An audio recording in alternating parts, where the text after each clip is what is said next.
So welcome, Robert. I really appreciate you being a customer for 7 years and today spending some time with us and our customers to truly walk you through, help us understand your cloud journey and what we can learn from it.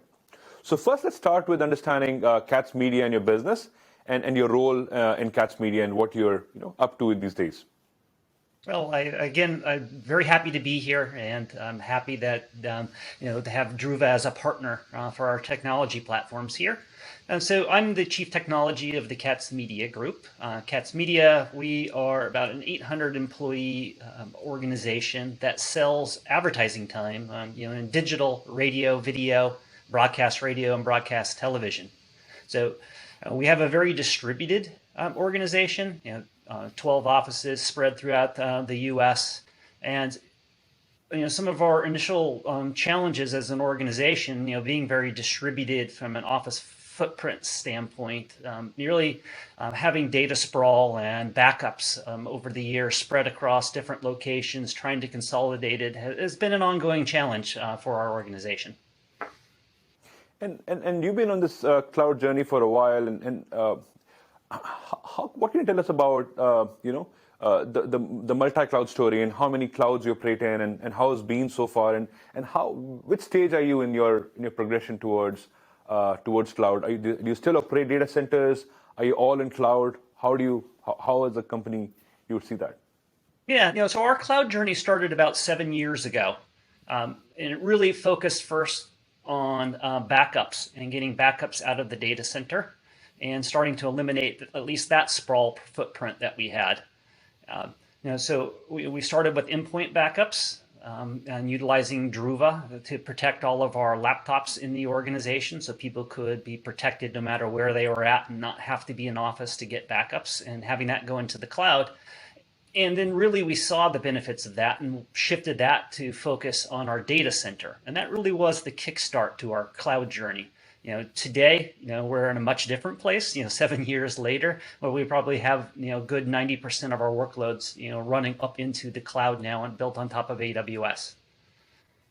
Yes, you pretty much summed up Druva's story. Like that's what we even have progressed from, helping customers in the initial days of mobility, then data center, and now protecting their environments. Are your workloads dominantly now centered in a single cloud? Do you use SaaS applications, or are you distributed across multiple clouds? Yeah, so we happen to consolidate everything from a workload standpoint, running up inside of Amazon. But I've taken very much an approach of evaluating our workloads and the types. There's lots of workloads that we chose to lift and shift and move into AWS as they ran today. We are predominantly a Microsoft shop. So it was much easier to do that rather than completely re-platform and build new on top of AWS. And then in some instances, we may actually, kind of abandon, on-premise and go to SaaS solutions in the cloud and make that transformation.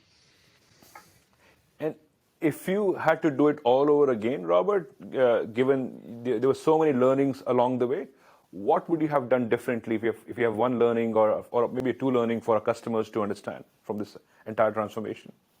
Sure. So, one of the things we learned very early on in our journey in moving workloads out of a data center, there's kind of two approaches. Is one, you can migrate, or two, you could just build new and reinstall up into the cloud.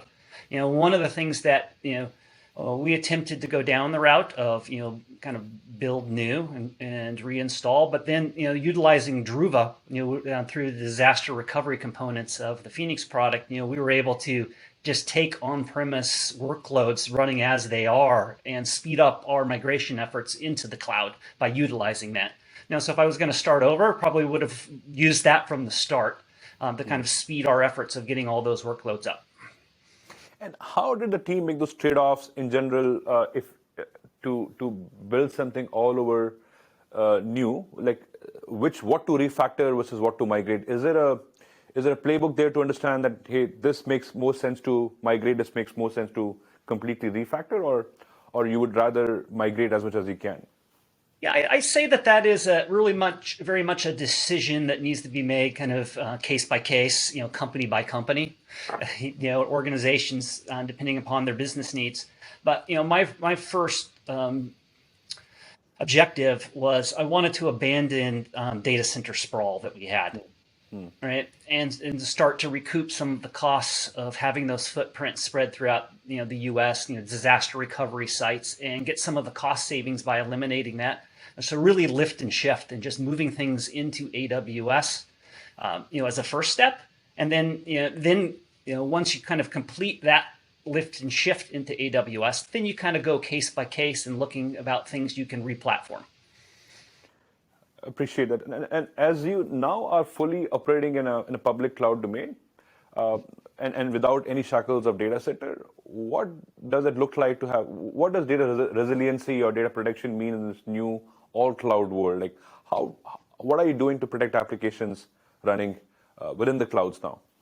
Yeah, so we are utilizing Druva's capability to do snapshot management of EC2 instances that run up inside of AWS. So it's the Ranger product that's underneath the Druva family, and we're definitely making use of that as a part of it.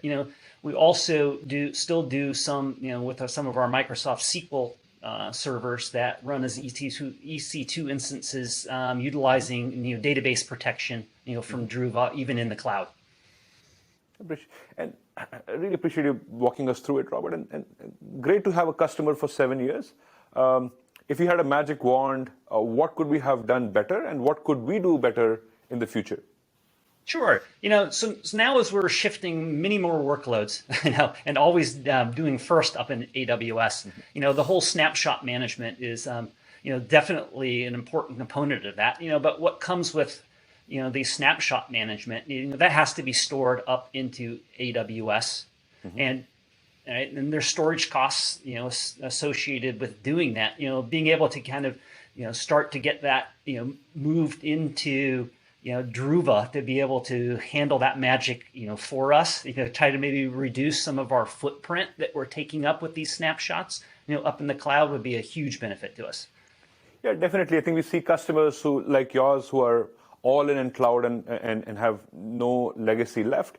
They're rethinking storage consumption, they're rethinking security, they're rethinking air gapping of their cloud deployments, and hence, Snapshot was the first V1 of the offering to really understand the resiliency. But how do we truly air gap data within cloud? How do we truly air gap resiliency and provide, across region, across account, across the globe?